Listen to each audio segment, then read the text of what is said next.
Você chega para o adolescente e fala, você sabe que um aparelho desse equivale a 20 maços de cigarro? A pessoa fuma o equivalente em nicotina a 24 maços de cigarro em um fim de semana? Meu.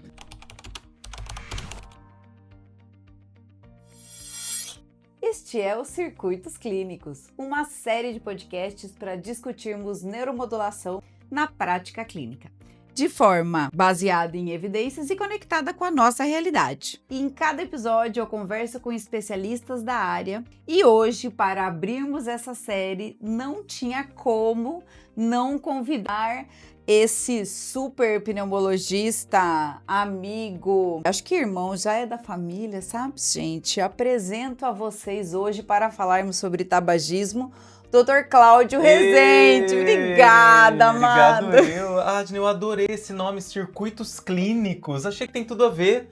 Fez uma jogadinha, adorei, Circuitos Clínicos. Obrigada. Tô me sentindo tão honrado de estar aqui sentado nessa poltrona gostosa hoje. Adorei vir aqui hoje. Cláudio, obrigada pelo convite. Obrigado eu. Além de tudo, né, um grande amigo e assim, um profissional que eu admiro demais. Para começar, Cláudio, eu acho que tabagismo, a gente poderia ficar horas conversando, até porque a gente quase não tem assunto. Mas, porém, queria começar perguntando para você, como é hoje, como você enxerga o tabagismo? Isso ainda é um problema, não é mais? Me conta um pouco. Cada dia a gente tem um problema novo, né? Isso. A hora que a gente pensa que a gente está melhorando o tabagismo, na década de 70, aqui no Brasil, 30%, 40% da população era tabagista. Hoje, 9% da população é tabagista de cigarro branco. Então, melhorou muito. A hora que a gente pensa que a gente está ganhando, chega o cigarro eletrônico. É um strike na nossa vida. É eita atrás de vixe. E só tem jeitos diferentes de entregar a mesma boa e velha, ruim e velha, nicotina de sempre, que é uma das substâncias mais aditivas, que causam mais dependência da medicina. Por isso que tava bom, e a hora que a gente tava pensando que tava bom, piorou tudo de novo. É isso. Com cigarro eletrônico. Cláudio, assim, eu fico revoltada, indignada. Eu acho que você acaba lidando com isso mais do que eu na prática clínica. Eu recebo pacientes que não trazem isso como um problema. Eu acho que eles vão, às vezes, primeiro até pro pneu do que pra gente, mas na prática a gente acaba, né, esbarrando nesses problemas. E uma coisa que eu acho muito interessante, eu queria saber a sua opinião, assim, às vezes o paciente fala pra mim, ai, doutor, eu fumo vape, quando eu pergunto, né, eu queria muito parar, e aí eu digo assim, é importantíssimo, eu sou completamente contra e sei de todos os problemas, mas existe um momento certo pra parar? Como você avalia esse paciente pra você dizer, olha, não, esse paciente tá no momento pra gente começar um tratamento ou não? Primeira coisa, a gente tem que pensar que o tabagismo, ele é uma doença em si. Então, se a pessoa tá fumando, não é porque ela não consegue, não é por falta de vergonha na cara, ou não é porque ela não tem uma opinião forte, não, tem que encarar o tabagismo como doença. Perfeito. E o paciente que chega para mim no meu consultório, Adna, e ele tem um transtorno depressivo ou um transtorno ansioso descompensado, ou ele tem alguma outra doença psiquiátrica de base e foi lá para tentar tratar o tabagismo, infelizmente eu tenho que falar para ele assim, o começo do tratamento do tabagismo não é aqui com o pneumologista, é ali com um psiquiatra, porque se eu tentar começar a fazer o tratamento do tabagismo dele sem tratar a doença psiquiátrica de base, eu vou falhar com força, vou falhar com gosto. Porque o tabagismo, nesse caldeirão todo, ele não é o principal, ele é um dos sintomas da doença psiquiátrica dele. Então lá no consultório, no dia a dia, chega aquela pessoa toda descompensada da parte psiquiátrica, ela quer fazer o tratamento do tabagismo, eu tenho que colocar ela no eixo e falar assim, não, primeiro você tem que buscar o psiquiatra, compensar o seu distúrbio psiquiátrico, seu transtorno psiquiátrico, tratar. Na hora que você tiver com um tratamento bom psiquiátrico, a gente corre atrás do prejuízo aqui no pulmão e às vezes o psiquiatra já aborda a questão do tabagismo, às vezes sou eu que prescrevo a terapia de reposição de nicotina, mas o momento certo é quando o paciente está compensado das doenças psiquiátricas e, claro, na fase contemplativa, ele quer tratar. Ai, gente, diferenciado, Que né? vida Ai, boa. que maravilhoso! Parece. Ai, Cláudia, muito legal isso, porque eu falo que isso é um respeito ao momento do paciente, né? Às vezes o paciente acabou de perder alguém, tá em luto. Não é o momento de parar de fumar. Por quê? Porque acaba sendo uma válvula de escape. E aí, quando a gente vai pensar em processos neuroquímicos de dependência, a gente entende que acaba sendo uma fuga, é uma fuga rápida, fácil, acessível. E essa é uma das grandes críticas que eu tenho em relação ao vape. Você deve ter muito mais do que eu, né? Mas é muito mais fácil de disfarçar, né? Então, esses dias eu estava atendendo uma colega nossa médica e ela falando, Adna, ela dá plantão e ela falou, olha, você chega no intervalo, né? E você sai, Nossa. você só vê os colegas médicos, é muita gente fumando vape. Muita. Meu, isso é muito preocupante, Cláudio. Hoje a gente não tem estatística para falar assim, tantos por cento da população brasileira usa cigarro eletrônico. Mas o que a gente vê é que assim, nos intervalos das escolas, do ensino médio, do ensino superior, dos trabalhos, então intervalo de trabalho, sabe? Quando as Isso, pessoas de dividem turno, né? de turno, dividem a jornada de trabalho, a parte da população que fuma é muito grande. Porque do mesmo jeito que lá quando a minha mãe, a sua mãe, elas eram jovens, ninguém falava que cigarro branco fazia mal e todo mundo falava que era chique fumar, Isso. você pertencia.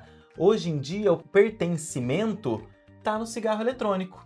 Ninguém fala no dia a dia que faz mal. Ninguém fala sobre a dependência química do cigarro eletrônico ser muito maior que a dependência química do cigarro branco. E a gente acaba caindo na mesma pegadinha de antigamente, que é aqueles comerciais bonitos do cowboy da Marlboro. Isso. É a propaganda toda que gira em torno do tabagismo do cigarro eletrônico. E você sabe que eu usava muito uma piada que era quem inventou o cigarro, ele sabia exatamente o que ele estava fazendo, Sim. né? Então, a quantidade de cigarros, a quantidade de nicotina por cigarro, tudo isso é pensado para gerar uma dependência muito natural, assim, Sim. né? E aí, quando chega o vape, ele entrega uma carga de nicotina infinitamente maior. E isso preocupa a gente demais, porque você não consegue calcular a carga tabágica, como a gente estava falando, e aí o tratamento fica muito mais complexo. E da sua parte, Cláudio, de pneumo, assim, o estrago é muito maior? Na verdade, não dá pra saber se é maior ou menor. Dá pra saber que o estrago é diferente. Ótimo. O cigarro branco, ele causa, com certeza absoluta, depois de 20 anos de tabagismo, aumento da incidência de cânceres, câncer de pulmão, câncer de bexiga, câncer em diversas partes do corpo, piora risco de infarto, problema vascular pulmonar e problema vascular cerebral, AVC. E o cigarro eletrônico, ele também causa males, mas a gente não sabe a longo prazo quais males vão vir do cigarro eletrônico.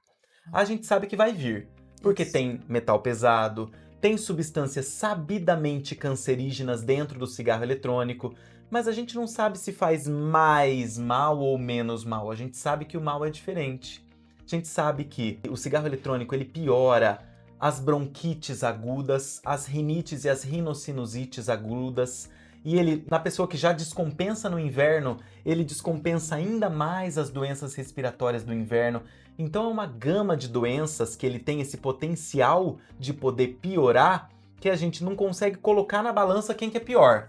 Mas a gente sabe que os dois são muito ruins, e a pessoa que tenta substituir o tabagismo do cigarro branco para o tabagismo do cigarro eletrônico, ela vai falhar miseravelmente. Todos os pacientes do consultório, Adna, que estão fumando cigarro branco, depois ele vai para o cigarro eletrônico tentando diminuir esse tabagismo, ele vai acabar fumando, no fim das contas, cigarro branco, mais cigarro eletrônico, mais cigarro de palha e infarta aos 40 anos andando de bicicleta, igual meu paciente do ano passado. Olha isso. Muito Não, é muito característico. triste, né? Triste. E assim, e você acha hoje, assim, o que é mais difícil na sua visão dentro do tratamento do tabagismo? É a adesão do paciente, é o perfil do paciente? O que é difícil?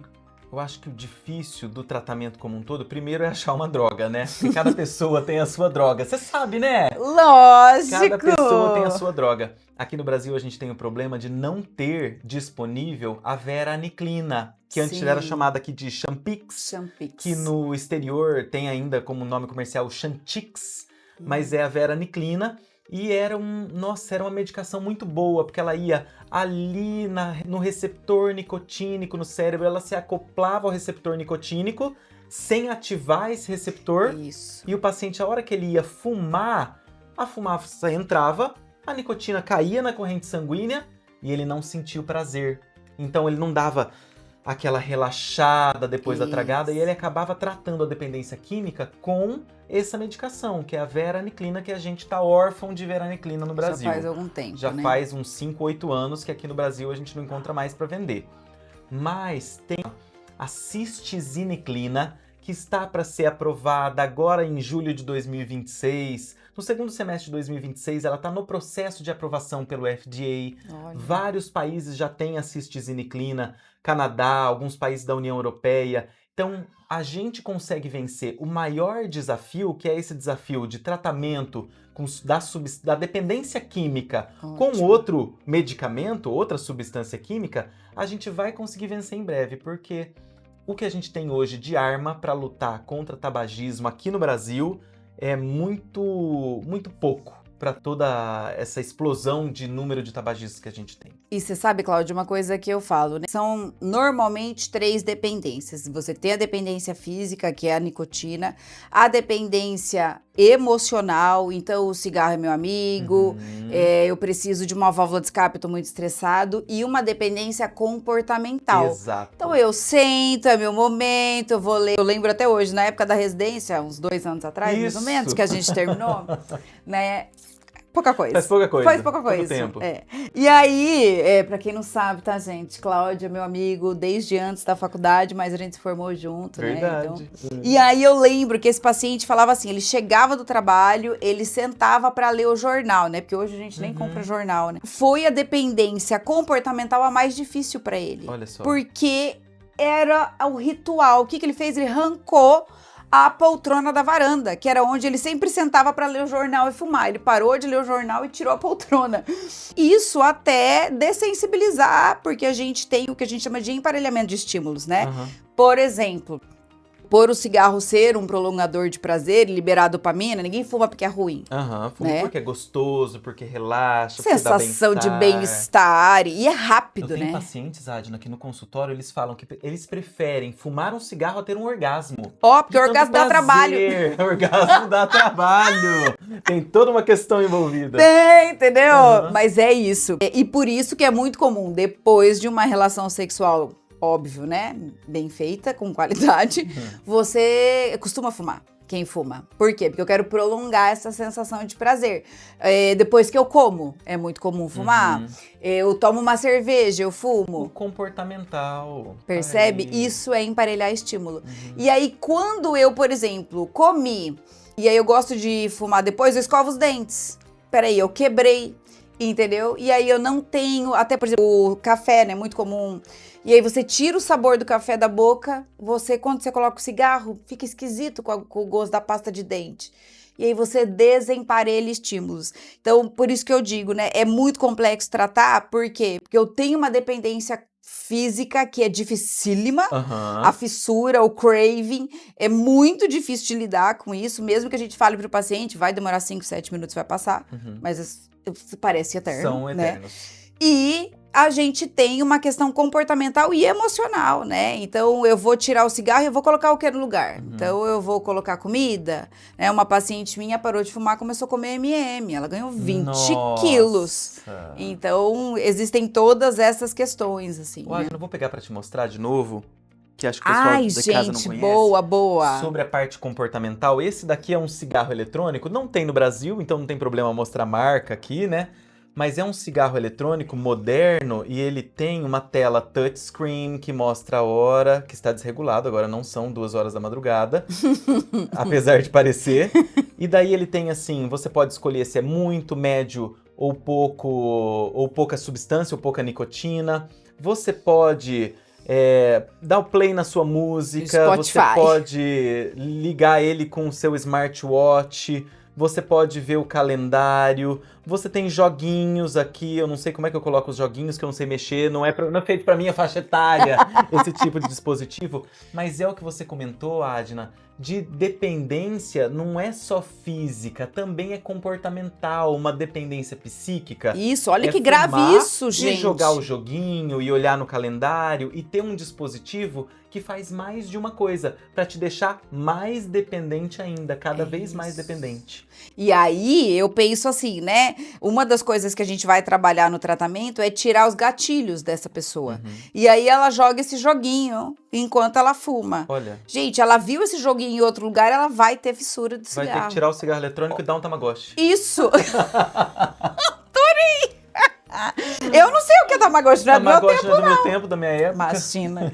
Ó, é isso, você vê. Então, assim, é algo muito bem estruturado, né? E, Cláudio, uma coisa que você tava falando das drogas, né? Por exemplo, a bupropiona, que é uma outra medicação muito indicada. Por quê? Porque vai liberar dopamina, vai entrar em circuitaria de recompensa, mas também não é uma Brastemp. Não é maravilhoso. Primeiro, porque ela é dual, né? É Isso. noradrenalina e dopamina.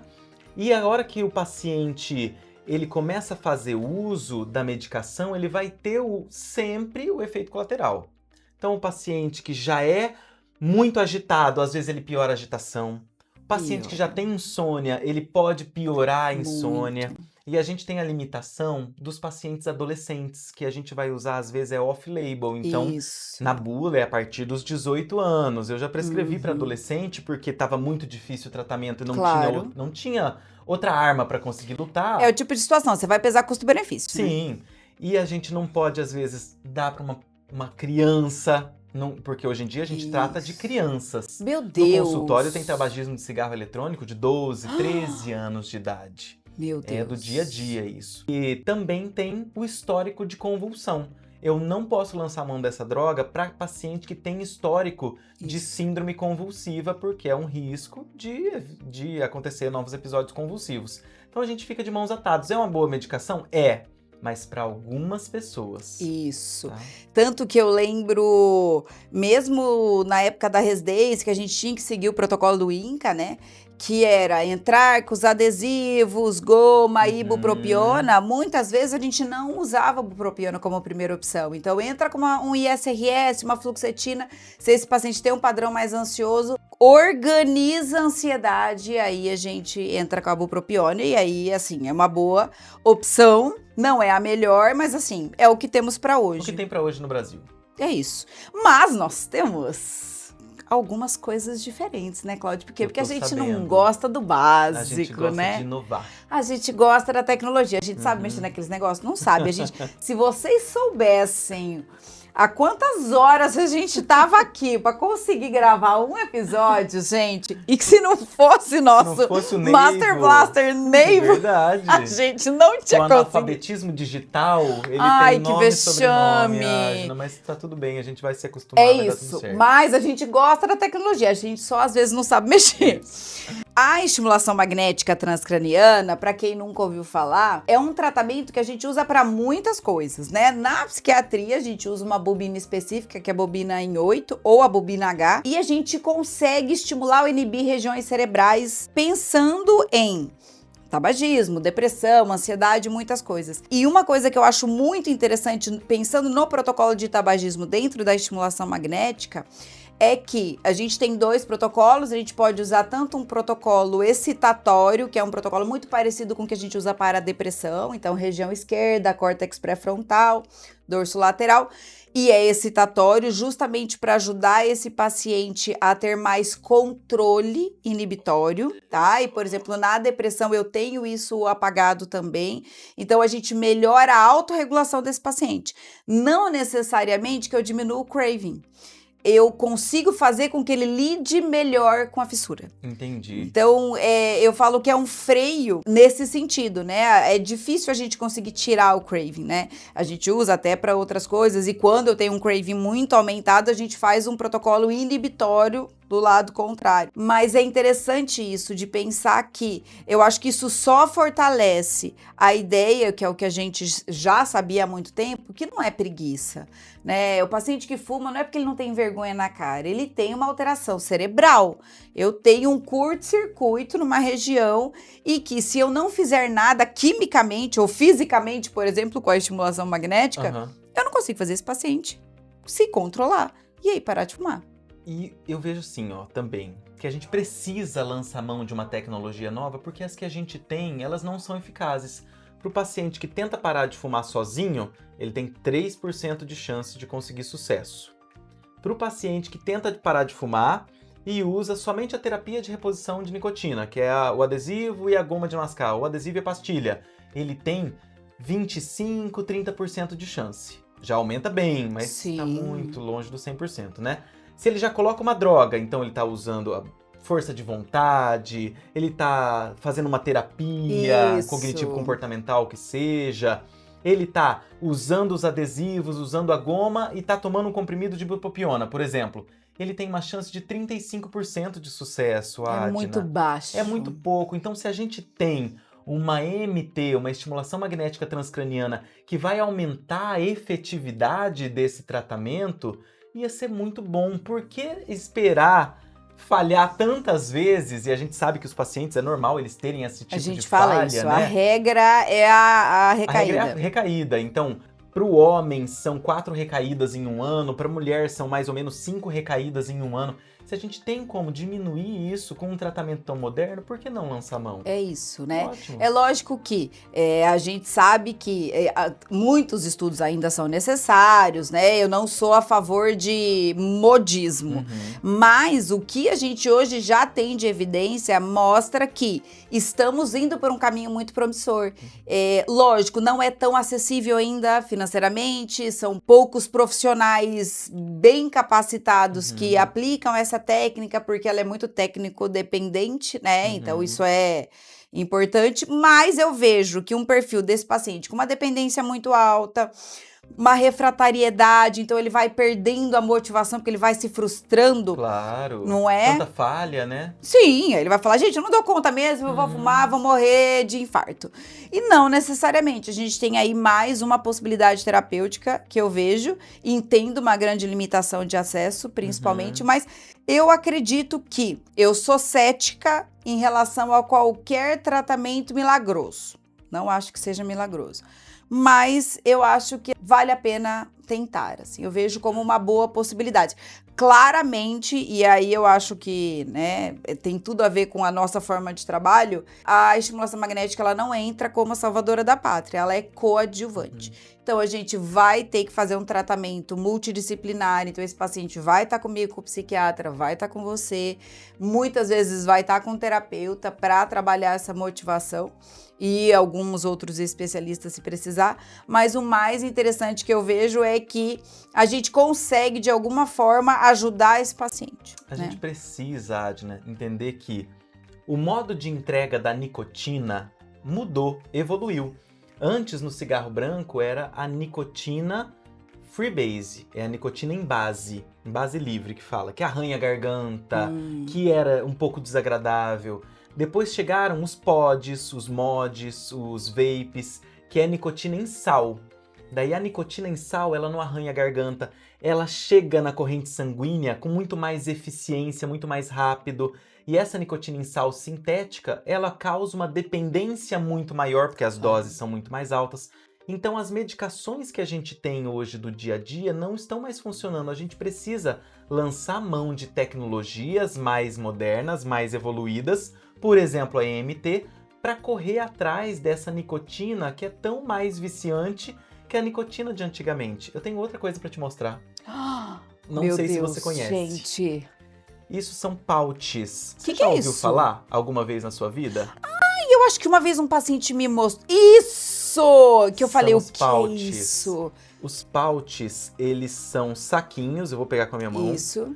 E esse saquinho, o paciente, a gente fala paciente, né? Porque todo mundo que usa nicotina tem uma doença. Sim, exatamente. O paciente cheira, pra você ver, o cheiro é agradabilíssimo, muito gostoso. Nossa, cheiro de que menta. gostoso, refrescante. Cheiro de menta, gostoso, refrescante. São saquinhos que tem Parece um house, assim. que tem uma sílica ou às vezes tem um chá, alguma coisa, e nicotina sintética. A pessoa coloca entre a gengiva e a bochecha e ele vai liberando nicotina nos 45 minutos que a pessoa tá com esse pouch na boca. Esse aqui tem pouquinha nicotina, tem 6 miligramas, que é o equivalente a 6 cigarros brancos fumados. Meu Deus. Tem pouch de 15 miligramas, 20 miligramas, pouch de 50 miligramas. Misericórdia. É muita nicotina. Como é que a gente vai tratar isso, Adna? Com adesivo. Imagina. Se o adesivo, eu posso usar no máximo 2 adesivos por dia, Isso. né? São 21 miligramas por cada adesivo, então 42 miligramas de nicotina em adesivo não dá um pouch de 50? Isso. Então a gente tem que correr atrás do prejuízo. Perfeito. Com a tecnologia mais nova que a gente tem, com o que mais avançado a gente tem de medicina, porque a nicotina tá evoluindo e tá viciando muito mais. Perfeito. E, Cláudia, assim, né? Você é um espetáculo, como sempre, né? Eu ficaria, assim, o dia inteiro te escutando. Delícia. Mas eu acho que, assim, se você pudesse dar um recado para as pessoas, vou dizer até para adolescentes, crianças, adolescentes, porque eu acho que é um público que é muito voltado o marketing para isso. Como que você conscientizaria essas pessoas do risco que é o fumar o vape? Eu acho que primeiro a gente tem que falar com os pais, os tios, os avós, Isso. que tem o adolescente em casa, porque o público-alvo do comercial, quem faz o comercial são os digital influencers, são os youtubers, são essas pessoas da mídia, né? Que são pagas pela indústria do tabaco para fazer comercial para as crianças e adolescentes.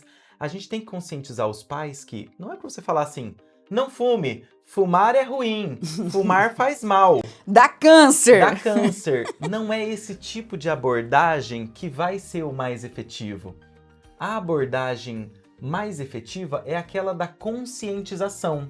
Você sabe que um aparelho desse de Ignite, vou pegar aqui um aparelho Isso. normal. Você chega para o adolescente e fala, você sabe que um aparelho desse equivale a 20 maços de cigarro? A pessoa fuma o equivalente em nicotina a 24 maços de cigarro em um fim de semana, Meu Deus. é uma carga tabágica muito alta. Você sabe que a nicotina, a curto prazo, ela causa mal, mas a longo prazo você vai ter uma memória ruim porque a sua circulação cerebral vai ser pior, você vai ter uma função cardiovascular pior, então você vai ter menos fôlego.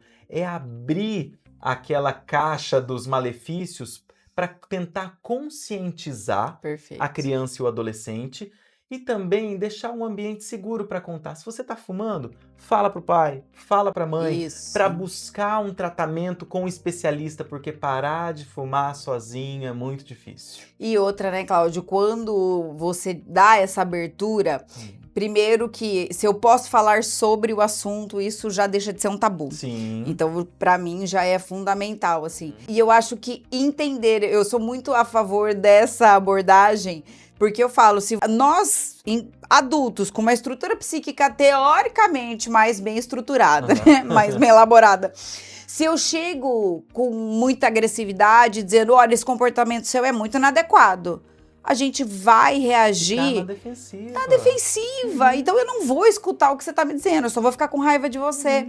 Então, quando a gente parte do princípio que o diálogo aberto, sem um julgamento, ele é a melhor opção, você traz o adolescente pra você. E é o que eu faço na consulta. É muito comum na consulta. Tenho certeza que você passa por isso. Tá lá a mãe do adolescente, eu geralmente atendo primeiro o adolescente, depois eu chamo a mãe. Lá vem. Aí a mãe fala assim, você falou pra ele, doutora, que não pode fumar, que vai dar câncer nesse pulmão? Eu falo, olha, a gente já conversou sobre isso, né? Eu expliquei. Mas eu acho que o mais importante, antes da gente tentar burlar acesso, é...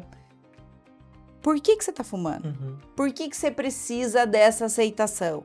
Se você não fumar, você não vai ter amigos? Então vamos pensar, será que esses amigos são realmente amigos? Ou são interessantes? São interesseiros? Porque geralmente isso vem como uma forma de aceitação, né? Então se a gente consegue trabalhar essas questões, ele consegue se posicionar, né? Perfeito. E aquela coisa do discurso, de você falar assim, cigarro é ruim, fumar... Não, gente, é droga. Nicotina é muito gostoso. Tem que falar isso para as pessoas. Fumar é gostoso, libera endorfina, relaxa, dá prazer, é muito gostoso. Faz bem? Não. Não faz bem. É isso. É isso aí. E outras coisas podem liberar dopamina, né? Então, assim, a gente Sim. vai buscar outras formas, atividade física, enfim. Mas é isso. Ai, Cláudio, eu adorei maravilhoso. demais. Obrigada. Obrigado porque você obrigado. arrasou, maravilhoso. Adorei. Então, assim, por favor, deixem os comentários. Se tiverem dúvidas, a gente pergunta pro Dr. Cláudio, porque você manja demais desse Obrigado. assunto. E eu queria te agradecer pelo serviço espetacular que você proporciona para a população. Eu Você que é uma pessoa agradeço. muito diferenciada. Eu que Você sabe que agradeço. você tem minha admiração. Obrigado. Obrigada. Adna. Eu que agradeço o convite. Prazer enorme estar aqui Tá vendo? Até o sempre. próximo. Até o próximo, até já. E a gente Isso. vai falar sobre muito mais coisas. Com certeza. Isso aí. Valeu. Adorei!